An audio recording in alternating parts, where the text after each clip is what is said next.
Blanche-Neige et les 7 nains. Il était une fois un magnifique château dans un pays lointain. Dans ce beau château vivait la plus belle des reines. Il ne manquait qu'une chose à son bonheur, c'était d'avoir un jour une jolie petite fille. Par une soirée d'hiver, alors que la reine cousait à la fenêtre, elle se piqua le doigt avec son aiguille. Elle essuya le sang sur son doigt avec un mouchoir et fit un vœu. « Je voudrais avoir une fille, à la peau blanche comme la neige, aux yeux plus brillants que les plus brillants joyaux, aux lèvres couleur cerise et au cœur rempli de joie, de tendresse et de bonheur. » Un beau jour, le vœu de la bonne reine se réalisa. Elle eut une magnifique petite fille. Le roi et la reine l'appelèrent Blanche-Neige. Les années passèrent, mais leur bonheur ne dura pas longtemps. La bonne reine tomba gravement malade et finit par mourir. Au bout de quelque temps, le roi commença à se sentir plus faible et vieux. Il avait besoin d'une femme auprès de lui et décida de se remarier. La nouvelle reine était très belle, mais elle avait le cœur mauvais. C'était une femme orgueilleuse et jalouse. Chaque jour, la méchante reine se regardait dans son miroir magique et lui posait la même question. « Miroir, miroir au mur, qui a beauté parfaite et pure ?» Et le miroir magique lui répondait « C'est vous, votre majesté. Vous êtes la plus belle de toutes. » Alors la reine était contente. Avec l'arrivée de la méchante reine, tout avait changé au château. À cause de ses méchantes actions, le royaume s'attirait de plus en plus d'ennuis. Pour arranger les choses, le roi dut entreprendre un voyage et s'absenter du château. La méchante reine était ravie, car le roi parti loin du château, elle pouvait agir à sa guise. Plusieurs années passèrent, et Blanche-Neige, en grandissant, était devenue une belle jeune fille. Un jour, non loin du château, un jeune prince aperçut le reflet de Blanche-Neige dans l'eau de la rivière où il s'était penché pour boire. Il se redressa, regarda autour de lui, mais il ne vit que les oiseaux qui gazouillaient au-dessus de sa tête. Un jour, alors que la reine demandait à son miroir « Miroir, miroir au mur, qui a beauté parfaite et pure ?» Le miroir répondit « Eh bien, désolé, majesté, mais la plus belle de toutes, ce n'est plus vous. La plus belle de toutes, c'est Blanche-Neige. » En entendant la réponse du miroir, la reine fut furieuse. Elle appela aussitôt son plus fidèle chasseur et lui donna un ordre terrible. « Emmène Blanche-Neige dans la forêt et rapporte-moi son cœur. »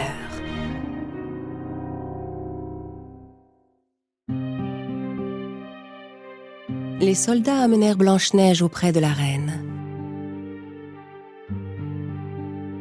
« Oh, ma chère Blanche-Neige, je pensais que tu devais t'ennuyer dans ce château. Sors, va prendre un peu l'air dans les bois et ne t'en fais pas. Mon plus fidèle chasseur veillera sur toi. » Le chasseur conduisit Blanche-Neige au cœur de la forêt. Il devait obéir aux ordres de la reine.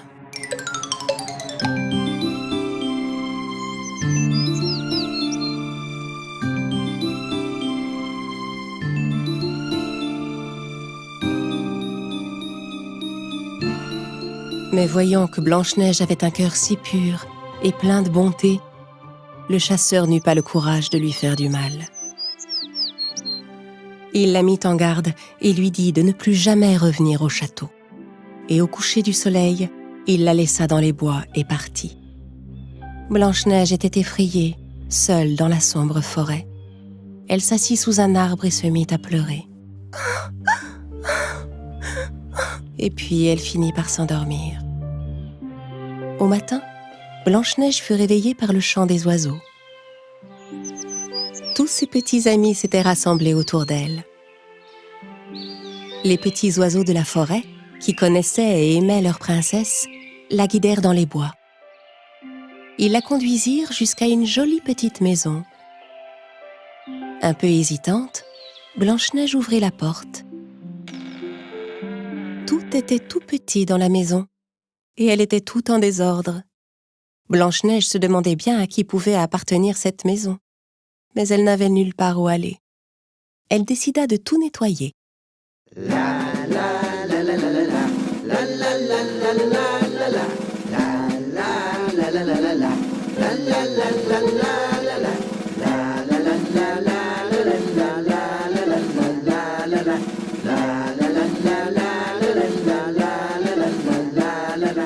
Quand elle eut fini de mettre de l'ordre dans la maison, Blanche-Neige prépara à manger avec les petits ustensiles de cuisine.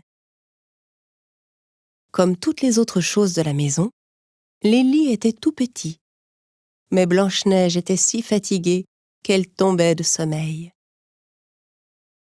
Elle se dit qu'aucun mal ne pouvait lui arriver dans cette maison et s'endormit sur des lits qu'elle avait rapprochés. Le soir venu, les 7 nains à qui appartenait la charmante maison rentrèrent de leur travail.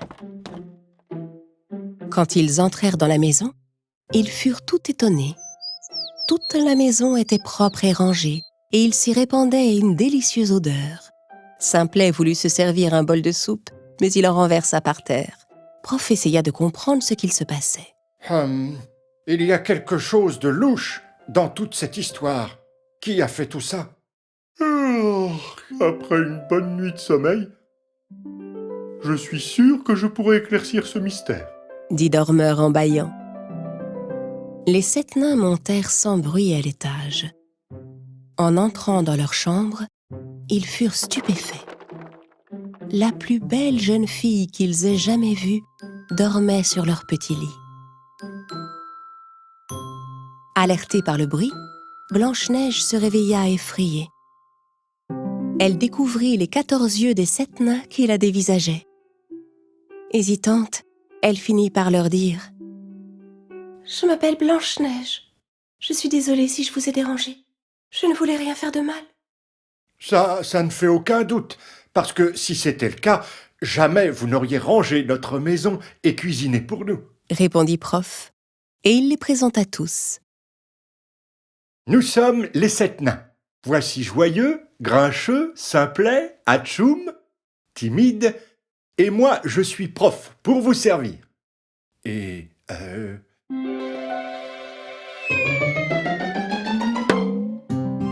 lui, là-bas, c'est Dormeur.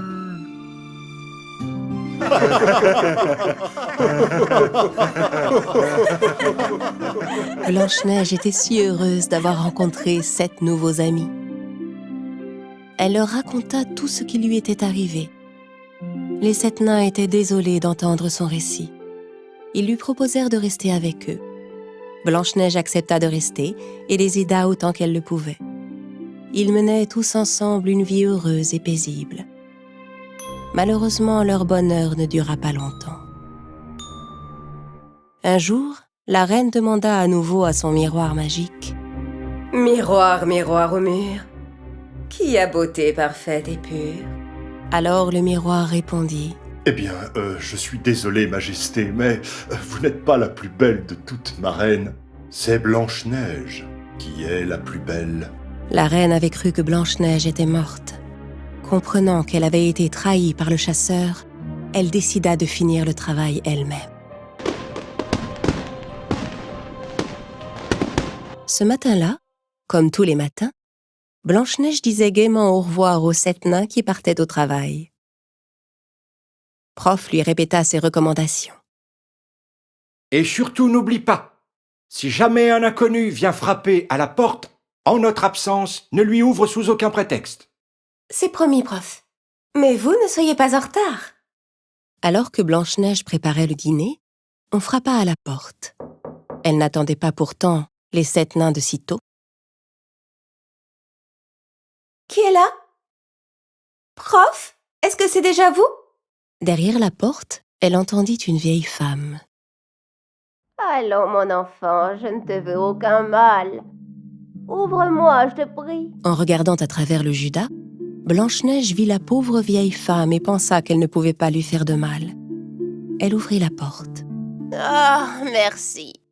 Charmant enfant, je ne suis qu'une pauvre vieille femme qui passe par là. Si tu pouvais m'offrir un bol de soupe, je te serais infiniment reconnaissante. Blanche-Neige fit entrer la vieille femme et lui servit un bon bol de soupe chaude.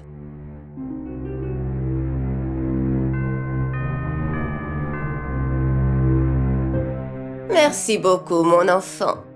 Je n'ai pas d'argent à te donner, mais je peux t'offrir une de ces délicieuses pommes rouges que j'ai dans mon panier.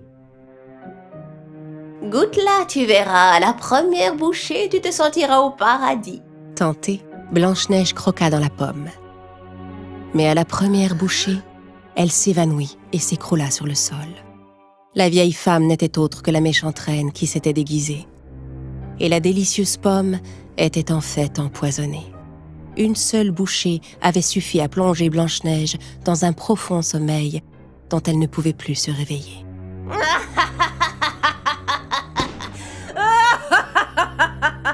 En rentrant à la maison, les 7 nains découvrirent Blanche-Neige étendue sur le sol. Et Prof trouva la pomme tombée à côté d'elle. La pomme qu'elle a croquée doit être empoisonnée. C'est sûrement un coup de la reine. Même dans son profond sommeil, Blanche-Neige était si belle que les 7 nains l'allongèrent dans une boîte en verre qu'ils placèrent en haut d'une colline pour que tous ses amis de la forêt puissent continuer de l'admirer.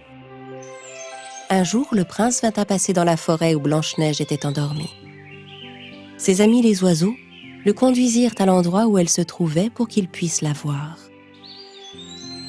Le prince n'en croyait pas ses yeux.